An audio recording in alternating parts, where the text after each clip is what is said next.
Buen día, mi nombre es Hugo Tinti y actualmente me encuentro trabajando en el plantel profesional del Club Atlético Independiente.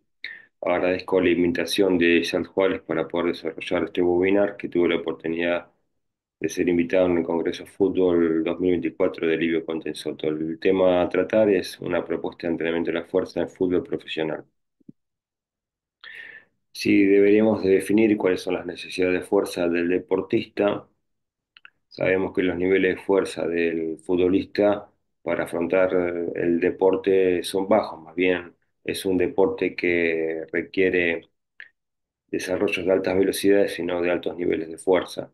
Sin embargo, podemos verlo esto de otro lugar donde la aplicación de fuerza en unidad de tiempo, como el sprinter, es muy alto. Si la pregunta es ¿para qué deberemos desarrollar o tener buena condición física? Es para poder hacer frente a los momentos del juego, ya sea en ataque, en defensa o en transiciones. Esta gráfica es de Verheijen y él define que debemos entrenar al futbolista para realizar una mejor acción. Y esa mejor acción se va a dar en función de la posición, el momento, la dirección, la toma de decisión, la velocidad y la ejecución del deportista. Todo esto con los condicionantes contextuales del juego, que es el estado del terreno, el tiempo del partido, etcétera. A su vez, estas acciones de juego, el objetivo es realizar una mejor acción, realizar más acciones, mantener mayor cantidad de buenas acciones y mantener estas acciones a lo largo del tiempo. Por esto es aquí donde pienso que la fuerza y aumentar los niveles de fuerza son sumamente importantes para poder hacer frente a estas situaciones, por lo cual, aumentando la fuerza, vamos a poder desarrollar acciones con la máxima explosividad, vamos a gozar de una rápida recuperación entre acciones, vamos a poder mantener las acciones con la máxima explosividad y vamos a aumentar o mantener la recuperación rápida entre las acciones. Dada la importancia del desarrollo de la fuerza en el último tiempo en el fútbol de alto nivel, si comparamos el Mundial 2018 con el Mundial 2022 desde el punto de vista de carga externa, que es lo que el futbolista desarrolla en competencia, vemos que la distancia total entre un mundial y otro prácticamente no varía, solo un 3%, que la distancia a alta velocidad, denominado Sprint 1 o Sprint 2, aumenta un 19 y un 15%. La única forma de poder aumentar en un porcentaje tan alto de un mundial a otro la cantidad de metros recorridos es porque el futbolista tanto tiene mayores niveles de fuerza que le permiten hacer frente a la gráfica de la diapositiva anterior. Pero si deberíamos definir desde un punto de vista de las acciones y del costo energético y de las características del juego que se da en el fútbol, donde un jugador frena y arranca, y mientras un jugador está en pausa, otro jugador está en acción. Acá el punto de corte lo he tomado por 20 watts. Esta diapositiva es tomada de Miguel Ángel Campos y Manuel Lapuente, donde definen como punto de un corte de acción o de pausa la potencia metabólica. En futbolistas profesionales de Argentina, estos datos nos dan que el promedio de acción nos da aproximadamente en partido 28 watts con 1,7 segundos de acción, 2 segundos de acción aproximadamente, y en la pausa se recupera a 5,7 watts con pausas promedio de 14 segundos, 14-15 segundos, por lo cual debemos preparar al futbolista para que pueda eh, acceder a la demanda del juego, que cada 15 segundos tiene una acción de alta intensidad y que acción de alta intensidad va a estar sustentada sobre la fuerza. Si ponemos en el estrado a estos dos grandes investigadores que nos dejaron tanta literatura y aprendizajes e investigación, Paco Seirulo y Yuri Berkoyansky, nos preguntarían a nosotros si podemos realizar lo siguiente. Si la fuerza hipertrofia la realizaríamos todos los días, sí o no. Si fuerza podemos hacer todos los días, sí o no. Si la fuerza explosiva o la fuerza potencia o la fuerza resistencia la podemos realizar todos los días, sí o no. Si la fuerza carga al futbolista si la fuerza excéntrica la realizamos sí o no, la pliometría, la resistencia, la fuerza rápida, la fuerza máxima y la fuerza en doble turno, sí o no. Todos estos condicionantes, todas estas cosas, sumados a los medios de entrenamiento, a la cantidad de sesiones, al tiempo, son todos los factores que el preparador físico debe programar en función de su conocimiento, su experiencia y sus necesidades. Por lo cual, programar tantas cosas, em, el preparador físico debe situarse en un lugar de conocimiento y experiencia y arte para poder planificar el estímulo adecuado que en ese momento el futbolista está necesitando. Pero de lo que sí estoy absolutamente seguro es que los ejercicios básicos nunca pasan de moda y el que es fuerte es fuerte. Y ser fuerte con respecto a un rival me da dar ventajas que no será así si no lo soy.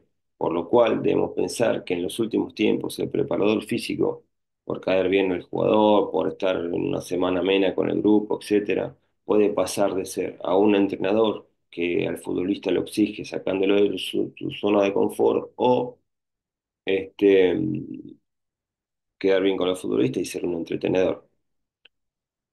Dan Baker lo dice, los ejercicios básicos no pasan de moda y Michael Ball define que ser fuerte es fuerte. No hay mucha más vuelta al respecto. Para poder desarrollar esta charla, eh, creo que es pertinente contextualizar el por qué desarrollar la fuerza.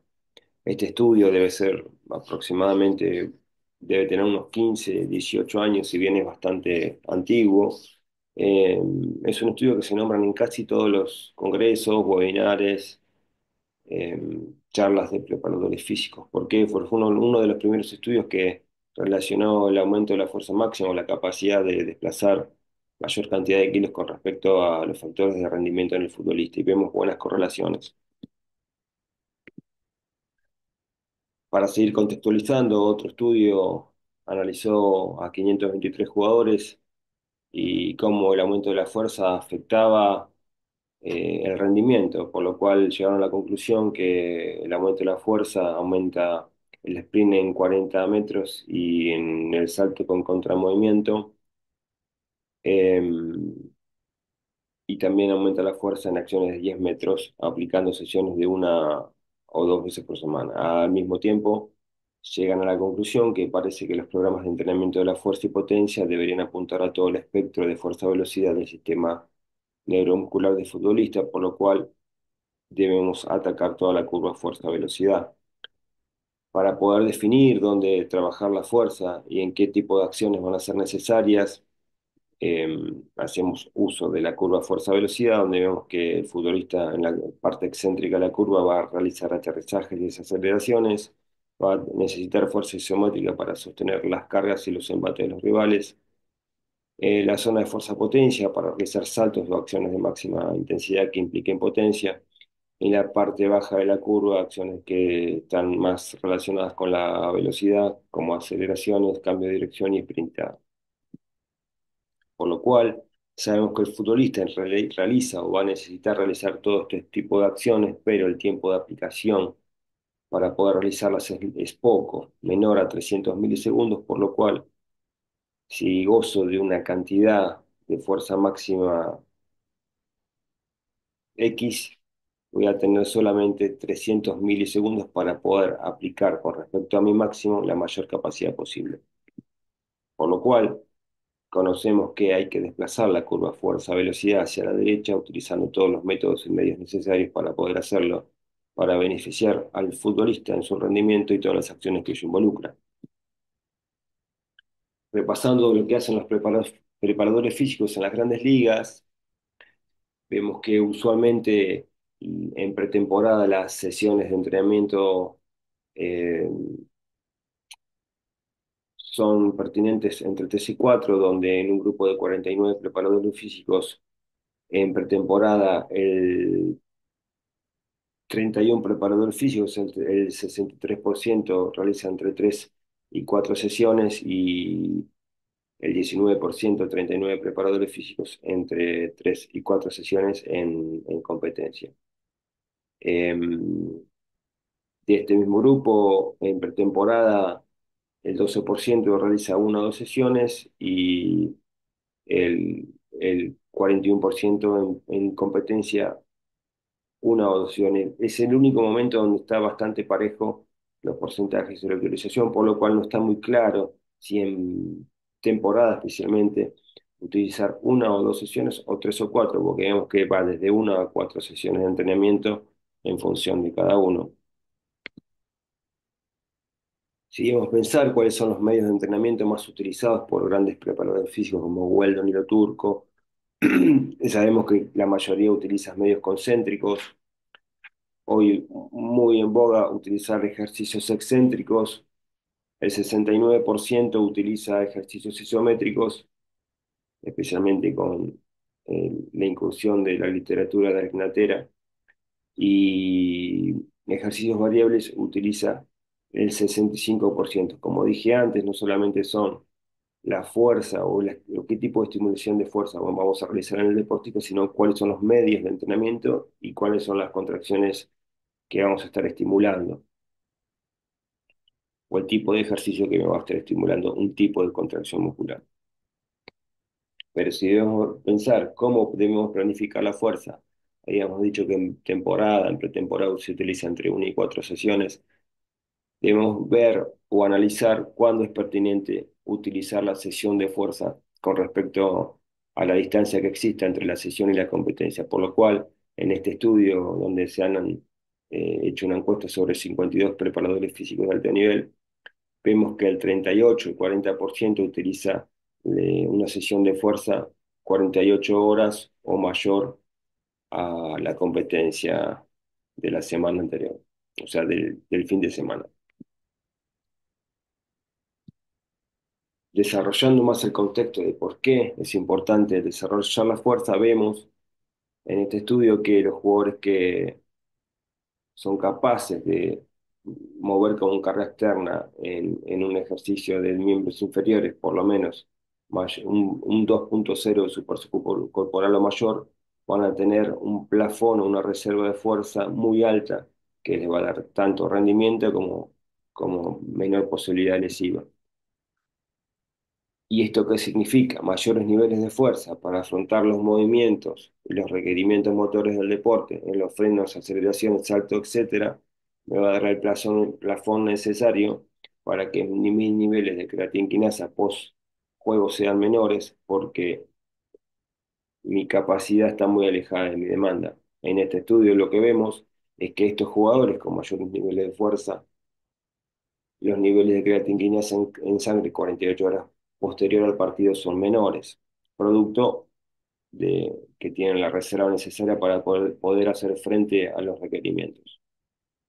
Es aquí donde debemos pensar que debemos aumentar nuestra capacidad para estar mucho más lejos de nuestra demanda y disminuir nuestro riesgo lesivo.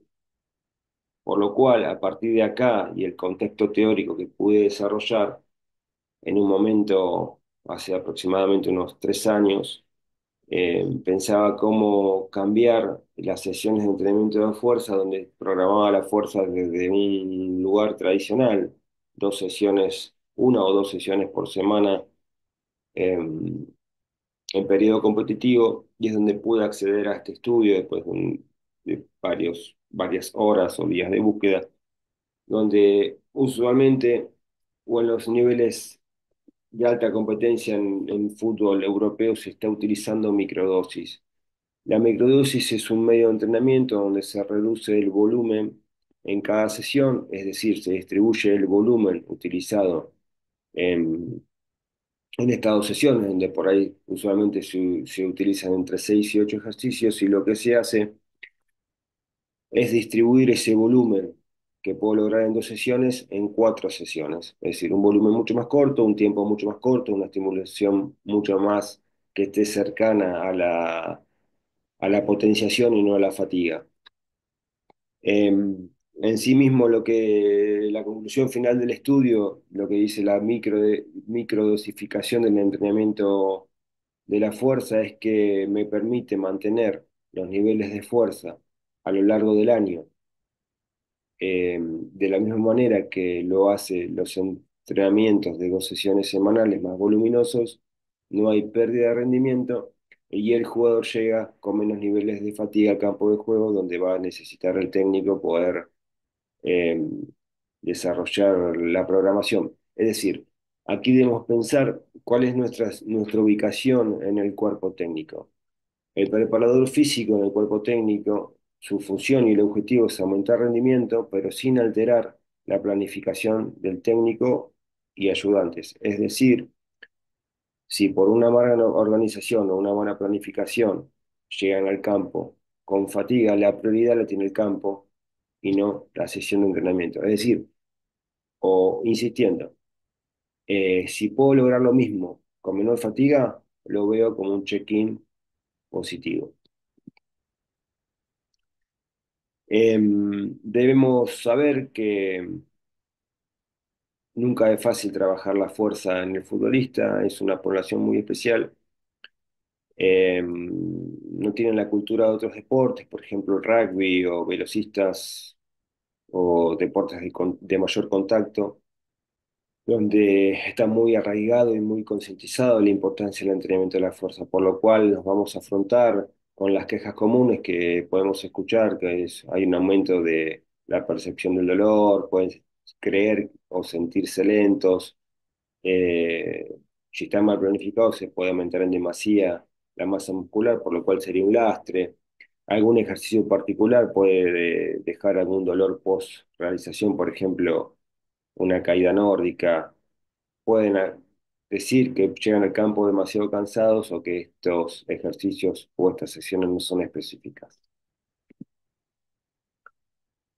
A pesar de ello, debemos educar al futbolista y en una semana de 5 entrenos con esta ondulación de carga, podemos planificar las microdosis de la siguiente manera.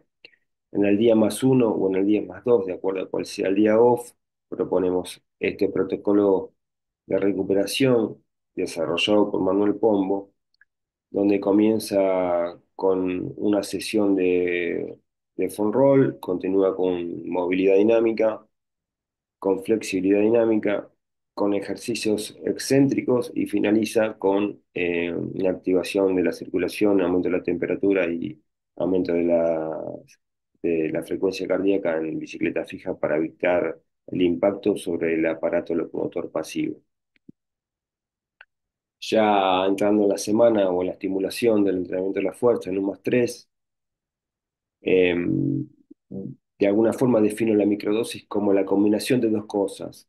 En el día +3, que es el más alejado, el objetivo prioritario va a ser estimular lo más cercano posible a la fuerza máxima combinado con un ejercicio de fuerza-velocidad.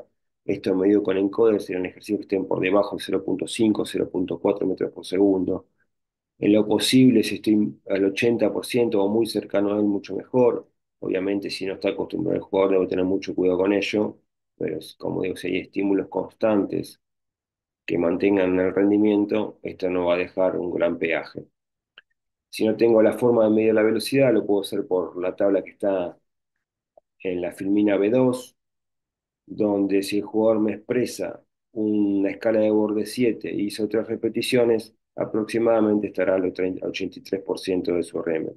Por lo contrario, si me expresa un borde 10 y hizo 3 repeticiones, estará mucho más cerca del máximo de su porcentaje, que está cercano al 90%. Entonces, en este día +3, como ejercicio activador, voy a utilizar los básicos o un isopush de rodilla en series de 3 segundos. Y en el ejercicio posterior a esta activación voy a utilizar un ejercicio isoinercial con un componente de fuerza excéntrico-concéntrico, donde está simulando un salto con acciones de fuerza. Puedo utilizar discos que sean pequeños para que estimule mucho más la acción excéntrica-concéntrica relacionada a la velocidad, o cualquier tipo de salto en un contramovimiento con carga, en la zona máxima potencia o por debajo, un contramovimiento salto o un scope jump. Es decir, voy a estar estimulando diferentes tipos de contracciones y cada vez que realice un día +3, debo ir cambiando este tipo de estímulo. Cada 3 o 4 sesiones para sacar al jugador de la zona de confort y provocar una ruptura de la homeostasis, que sería el costo que le provoca el ejercicio, posteriormente el beneficio que voy a obtener producto del costo. Estas dos combinaciones de C y D se pueden realizar en contraste, en complex o en cluster. En un día -3 tengo dos opciones: puedo trabajar la fuerza-velocidad y la velocidad pura, o estimular la fuerza máxima y hacer un contraste con velocidad. Por ello mismo, puedo utilizar cualquiera de las dos opciones C1 o C2, perdón, cualquiera de las opciones eh, C de fuerza máxima. Esto sería un iso-push de tobillo, porque va a estar más relacionado con las acciones que va a desarrollar en campo. El día anterior no lo aclaré, era un iso-push de rodilla, que va a estar también más relacionado con las acciones que va a realizar en campo, o realizar el ejercicio de C2 con una carga que me permita desarrollar la máxima potencia. Y utilizando una carga o un carácter de esfuerzo muy alejado, que provoque poca fatiga, que esté muy lejos del fallo y que sea un ejercicio puramente activador, utilizando solamente el 30% de las repeticiones posibles. Cuando vamos a otra combinación posible, la opción B de C1 C2 puede ser,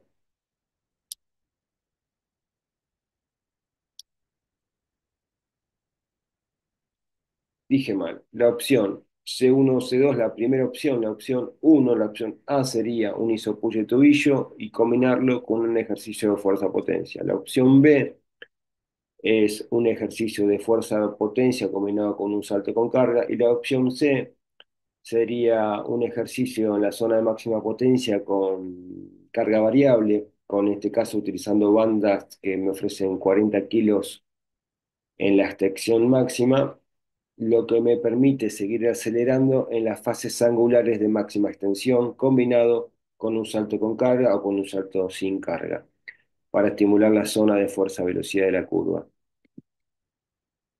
En un día -2 vamos a utilizar un isopush de tobillo, usualmente días relacionados en campo más a la velocidad, pero de forma explosiva en acciones de un segundo, combinado con acciones de contramovimiento salto con liberación de carga. Esta liberación de carga me va a provocar una mayor angulación en el descenso, buscando el beneficio de una mayor salida de potencia en la fase concéntrica. O la opción B puede ser la combinación de tres ejercicios: un CMJ con carga, un CMJ sin carga y un CMJ acelerado con bandas. ¿Cuál es el volumen usualmente utilizado en una microdosis si utilizara la opción B? Usualmente la cantidad de impactos por sesión máximo está entre 60, 70, quizás algún preparador físico puede usar 80, pero generalmente está entre 60 y 70 contactos por sesión de entrenamiento. Ya si nos vamos al último día precompetencia, que es el día -1, vamos a estar en la zona de velocidad pura, donde también puedo hacer la combinación de dos, como dije antes, en un ejercicio de fuerza-velocidad, como puede ser un derivado, y un ejercicio de velocidad pura, como puede ser un pliométrico. Em, y tenemos dos opciones. La primera opción puede ser un derivado de levantamiento olímpico de pesas, donde tengo el beneficio de una alta carga trasladada a alta velocidad, y es un ejercicio excelente estimulador para lo que puede venir después. El segundo ejercicio es un ejercicio pliométrico, saltando vallas, saliendo desde un cajón, donde la altura seleccionada es la óptima de acuerdo a los testeos de fuerza de contacto, tiempo de contacto y tiempo de vuelo. Y el último ejercicio sería el mismo ejercicio, pero desplazando las vallas en longitud, en lugar de saltar en alto, salto más en largo, donde estaría aumentando la energía cinética. Otra opción puede ser una combinación de saltos, donde puedo realizar saltos horizontales con ayuda de brazos, saltos verticales, saltos más horizontales y saltos unipodales, donde también desde el punto de vista de la aplicación de fuerza en pliometría, estoy buscando desde la mayor aplicación de fuerza a menos velocidad, a mayor aplicación de fuerza a más velocidad. O sea, es como que estuviera buscando surfear la curva fuerza-velocidad a través de los saltos. ¿Por qué utilizar saltos en el día -1, como vemos en la gráfica B2? Son los que logran activar la mayor cantidad de unidades motoras y provocan los beneficios del PAP posterior a la sesión. Esto también se puede hacer la misma sesión de entrenamiento modificando algunas variables, como puede ser la cantidad de saltos o los ejercicios, en días de partido, si el partido fuera 7 8 de la noche y estoy concentrado y realizo una sesión de estimulación a las 10 o 11 de la mañana. Como dije antes, la separación de las vallas aumenta la energía cinética, que sería la velocidad del aterrizaje producto de buscar el salto con altura y velocidad en horizontal. Em, Casi finalizando la ponencia, debo decir que si bien la microdosis puede ser utilizada durante todo el año y puede ser utilizado el entrenamiento convencional en los momentos que no hay competencia oficial, eh, esto es una referencia a fútbol revolucionario donde es muy importante entrenar la fuerza o los déficits o los eslabones débiles en el periodo transitorio, y ese es el momento ideal para aumentar los niveles de fuerza que en competencia quizás su desarrollo o su aumento de la fuerza máxima puede estar dado en un 5 un 8% máximo de fuerza máxima, no la expresión de fuerza, sino la capacidad de desplazar una carga máxima. Por lo cual, si deberíamos eh, darle un ordenamiento a estas tres palabras, al criterio, conocimiento y método, creo que este es un orden adecuado, donde lo primero que tenemos que tener es criterio, en segundo orden el conocimiento y el tercer el método, porque si puedo tener mucho conocimiento y no tengo el criterio adecuado para dar soluciones o la elección adecuada en una sesión de entrenamiento o en un momento adecuado del microciclo donde hay un gran volumen de carga o no están las condiciones dadas para poder planificar la sesión, todo mi conocimiento sería en vano. Y como en último orden, un método que se repite a lo largo del tiempo, tenerlo claro, para poder obtener los beneficios de la aplicación de las sesiones de entrenamiento. Para terminar, esta es la última diapositiva. Eh, Nombro algunas reflexiones subjetivas con respecto a esta charla. Es muy importante el refuerzo positivo del técnico y los ayudantes de la sesión realizada. Es imprescindible evitar comentarios del profe lo cargó o al profe le encanta el gimnasio. Hay que pensar el cuerpo técnico como un conjunto, un team donde todas las decisiones que se toman son en pos del beneficio. Eh, Hay que tener una postura crítica cuando uno escucha a un ponente o lee un paper, porque al leer el paper considero que puede haber una triple inferencia. Primero, la interpretación del autor cuando desarrolla el paper, cuando elige unas referencias y no otras, es decir, qué interpretación hace de esa lección, y la misma interpretación del lector cuando lee el paper. Al mismo tiempo, cuando vamos a una charla, en esta postura crítica que planteo es que el ponente, desde la lectura del paper, puede inferir a través del paper buscado el convencimiento en el público. Yo quiero convencer que mi vaso azul es lo mejor, es la mejor opción. Buscaré los papers que fortalezcan las bondades de este vaso azul. Y por último, no existe una verdad única, todos los caminos conducen a Roma.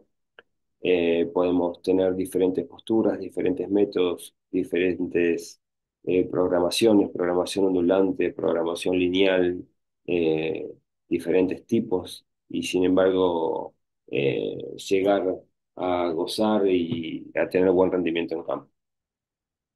Esto es todo, agradezco la invitación de Isaac.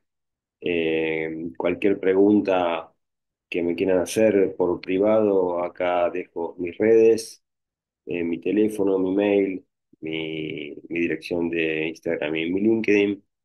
Nuevamente agradezco por la escucha y quedo atento a cualquier inquietud. Muchísimas gracias.